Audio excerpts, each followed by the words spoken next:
আজকে একটি অসাধারণ রেসিপি আপনাদের সাথে শেয়ার করতে চলে এলাম, যা কিন্তু আপনারা প্রায় যে কোনো অনুষ্ঠান বাড়িতে বা রেস্টুরেন্টে এটা খেয়েই থাকেন।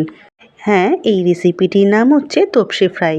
এটি খেতে যেরকম সুস্বাদু হয় তেমনি কিন্তু বানাতেও খুবই কম সময় লাগে।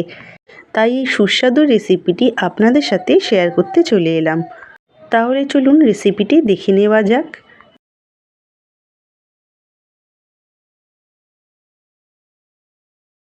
প্রথমেই আগে থেকে কেটে বেছে ধুয়ে রাখা তোপসে মাছের মধ্যে দিয়ে দেবো 1 কাপ ভিনিগার, 1 কাপ জল আর দিয়েছি বরফের টুকরো কিছুটা দিয়ে ভালো করে সব কিছুর সাথে মিশিয়ে 10 মিনিট মতন রেস্টে রেখে দেবো।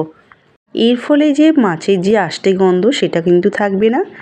আর এখানে দেখতেই পাচ্ছেন মাছের গায়ে একটু ছিঁড়েও রেখে দিয়েছি যাতে মশলাগুলো খুব ভালো করে প্রবেশ করে। একটি বোলের মধ্যে আমি ছোট হাতার 6 চামচ নিয়ে নিয়েছি বেসন আর নিয়েছি দুটো ডিম। দুটো ডিম খুব ভালো করে আমি ফাটিয়ে নেব।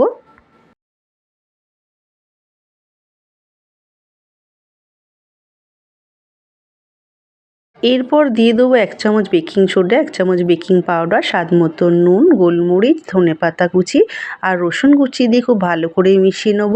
হয়ে গেলে পরিমাণ মতন জল দিয়ে আবারও ঘন করে ব্যাটার করে নেব, যাতে খুব বেশি পাতলা বা খুব বেশি মোটাও না হয় ব্যাটারটি। ভালো করে ফেটিয়ে নেওয়া হয়ে গেলে আমি কালো জিরে দিতে ভুলে গিয়েছিলাম, পরে আমি কালো জিরে অ্যাড করে আবারও খুব ভালো করে ব্যাটারের সাথে মিশিয়ে নিয়েছি। এরপর একটি মশলা করে নেব, পেঁয়াজ ও কাঁচা লঙ্কার একটি পেস্ট বানিয়ে নিয়েছি। এরপর বড় চামচের 1 চামচ আদা রসুন বাটা দিয়ে দিয়েছি, ওই যে পেস্টটি বানিয়েছিলাম পেঁয়াজ ও কাঁচা লঙ্কা সে পেস্টটি দিয়ে নিয়েছি। দিয়ে দেবো স্বাদ মতো নুন, গোলমরিচ আর দিয়ে নিয়েছি পাতিলেবুর রস। সমস্ত মশলা মাছের গায়ে 2 পিঠ খুব ভালো করে মাখিয়ে রেস্টে রাখবো মিনিট 10 মতন। এর মধ্যে বলে রাখি, আপনারা আজকের এই ভিডিওটি কে কোথা থেকে দেখছেন সেটি কমেন্টের মাধ্যমে জানাবেন, যাতে আমার ধন্যবাদ জানাতে সুবিধে হয়। আমার আজকের এই ভিডিওটি যদি ফেসবুক থেকে দেখে থাকেন তাহলে ফলো করে দেবেন, আর ইনস্টাগ্রাম থেকে দেখে থাকলে লাইক ও শেয়ার করে দেবেন। আমি মাছটি ম্যারিনেশন করা হয়ে গেছে, 10 মিনিট রেস্টে রাখবো। অন্যদিকে একটি প্লেটে ছোট ডাবু হাতার 1.5 চামচ হাতা আমি ময়দা নিয়েছি, নুন আর গোলমরিচ সাথে অ্যাড করে খুব ভালো করে মিশিয়ে নিয়েছি, যাতে ময়দার গায়ে কোটিং করতে সুবিধা হয়। হয়ে গেলে যে পাত্রে রান্না করব তাতে তেল গরম করে নেব। এরপর ম্যারিনেশন করা মাছগুলো ময়দার মধ্যে দিয়ে ভালো করে চেপে চেপে এইভাবে কোট করে নেব।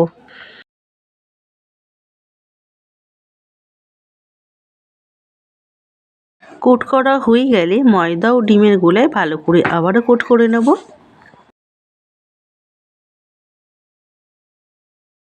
হয়ে গেলে গরম তেলে কিছু সেকেন্ড এইভাবে উঁচু করে ধরে রেখে তারপরে গরম তেলে ছেড়ে দিয়ে এপিঠ ওপিঠ খুব ভালো করে লালচে করে ভেজে তুলে নেব। এটি ভাজতে কিন্তু খুব বেশি সময় লাগে না। যখন আপনারা রেসিপিটি বানাবেন তখনই বুঝতে পারবেন কতটা কম সময় লাগে এই রেসিপিটি বানাতে। হয়ে গেলে একটি পাত্রে আমি তুলে রাখবো। এরপর সেমভাবে বাকি মাছগুলো আমি প্রথমে ময়দার মধ্যে কোট করে নেব।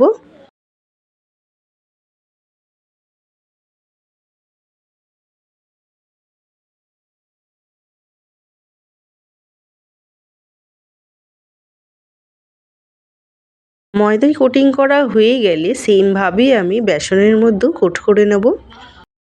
হয়ে গেলে সেমভাবে আমি আবারও গরম তেলের মধ্যে দিয়ে এপিঠ ওপিঠ লাল লাল করে ভেজে তুলে নেব।